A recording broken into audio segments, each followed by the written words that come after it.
কলকাতায় এখন প্রচণ্ডই গরম। সব সময় মনে হয় যেন এসি চালিয়ে বাড়িতে বসে থাকি, আইসক্রিম খাই, কোল্ড ড্রিঙ্কস খাই, সারাক্ষণ যেন এগুলোই চাইছে মন। কিন্তু তাও সেদিন মেয়ের বায়নায় বেরিয়ে পড়লাম একটু বাইরে।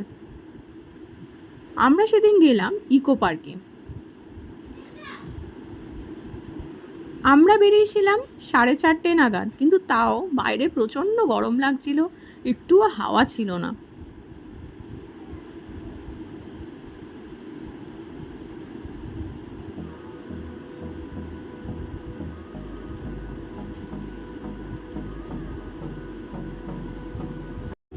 ইকো পার্কের গেট নাম্বার 1 দিয়ে ঢুকলেই পেয়ে যাবে তোমরা একটা বড় পার্কিং লট, যেখানে 4 হুইলার পার্কিংয়ের জন্য নেয় 50 টাকা। যতক্ষণ ইচ্ছা গাড়ি রাখা যায়। ইকো পার্ক খোলা থাকে রাত 8টা পর্যন্ত। যশস্বীর একটা ফ্রেন্ড পৃথ্বীরাজও এসছিল।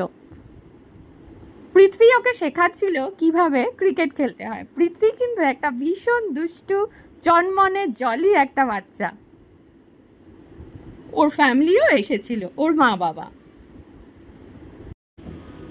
ইকো পার্কে আমরা একটা কটন ক্যান্ডি নিয়েই 3জন মারামারি করছিলাম, কারণ ওখানে একটা কটন ক্যান্ডির দাম নিয়েছিল 50 টাকা। বাট আমার তো বেশ ভালোই লাগছিল অনেকদিন বাদে কটন ক্যান্ডি খেয়ে। আমরা পৌঁছচ্ছিলাম যখন, তখন প্রায় সন্ধে হয়ে এসেছিল, তাই চারিদিকে লাইট টাইটগুলো জ্বালিয়ে দিয়েছিল, ভালোই লাগছিল। আমি কখনো ইকো পার্কে এতটাও সন্ধ্যেবেলা যাইনি, যখনই গেছি সকালের দিকে এবং শীতকালে। গরমকালে এখানে কিন্তু বেশ ভালোই হাওয়া দিচ্ছিল। আমরা ঠিক গেট নাম্বার 1 থেকে ঢুকেই সামনে যে ঘাসটা পেয়েছি ওখানেই বসে পড়েছি। আর ভিতরে যাওয়ার জো ছিল না, এত টায়ার্ড লাগছিল, গরমের জন্যই বোধহয়।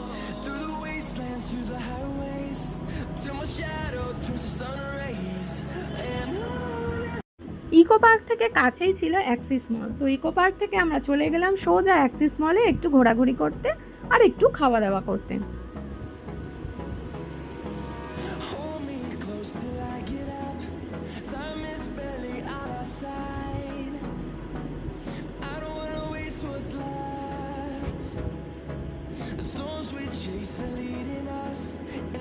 এত গরমে মলে যে এসি চলছে বোঝাই যাচ্ছিল না, প্রচন্ড গরম ছিল সেই দিনটা।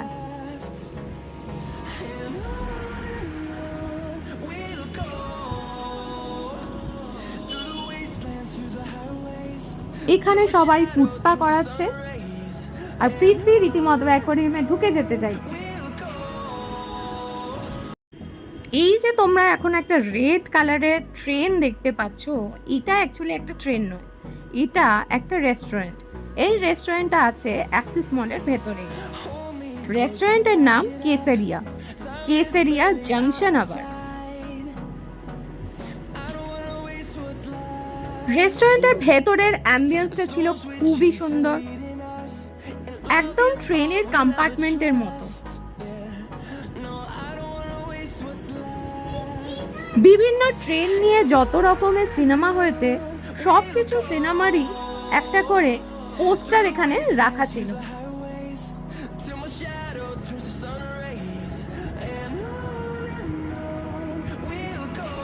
এই গরমের মধ্যে একটা ভালো এসি রেস্টুরেন্টের খাওয়া, এটাই যেন স্বপ্ন। মেনু কার্ডটা তোমরা একটু পজ করে দেখে নিও। এখানে ইন্ডিয়ান, কন্টিনেন্টাল, চাইনিজ সব রকমের ফুড আইটেম পাওয়া যায়।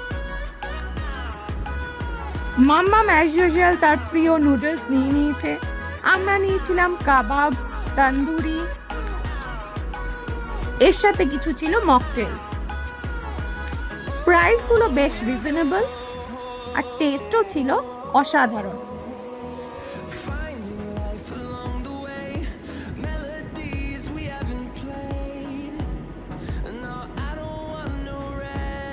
মকটেলস গুলো কিন্তু ছিল ভীষণ ভীষণ টেম্পটিং। এই গরমে এরকম ঠান্ডা ঠান্ডা মকটেলস আর কি চাই।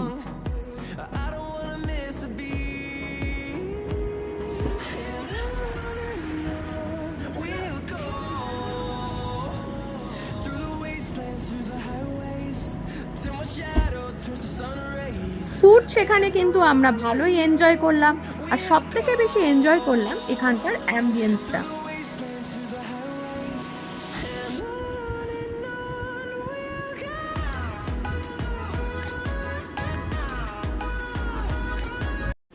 রেস্টুরেন্টের ঠিক অপোজিটেই ছিল একটা আইসক্রিম কাউন্টার। ব্যাস সবাই মিলে চলে গেলাম সেখানে। ভ্যারাইটিস সব আইসক্রিমের ফ্লেভার্স, কোনটা ছেড়ে কোনটা নেব। ফাইনালি একটা চয়েস করে নিয়ে নিলাম। এটা ছিল একটা সব রকমের ফ্রুটস দিয়ে একটা আইসক্রিমের সানডেজ বানানো। এটাই আমি আর মাম্মাম দারুণ এনজয় করে খেলাম।